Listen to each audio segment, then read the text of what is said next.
இது எவ்வளவு பெரிய கொடுமை பாத்தீங்களா?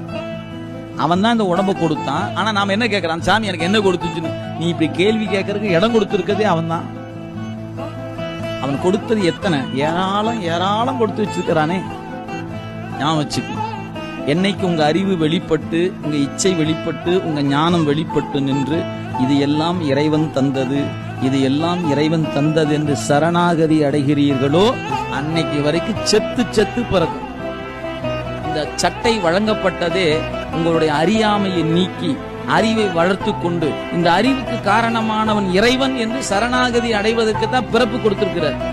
நாம என்ன நினைச்சிட்டு இருக்கிறோம்? பிறந்த பிறப்பு பிசினஸ் பண்றதுக்காகத்தான், நல்ல தொழில் பண்ணணும், நல்ல சம்பாதிக்கணும். அப்படினாலதான் இன்னும் அல்லல் பட்டு கொண்டே இருக்கும். நீங்க எப்ப நான்கிற நினைப்ப கலட்டி போடுறீங்களோ அன்னைக்கு நீங்க இறைவன் திருவடிக்கு உரியவராக ஆகிவிடுவீர்கள். வாய்க்கணும். அதுக்கு தான் இங்க வந்திருக்கு. அந்த அழுக்கு போகிறதுக்கு தான் இந்த பிறவி இறைவன் கொடுத்திருக்கிறான். இது அறிவுக்குள்ள இருக்கிற அழுக்கு. அந்த அறியாமையாகி அழுக்க நீக்கத்தான் இந்த பிறவியை கொடுத்திருக்கிறான் இறைவன்.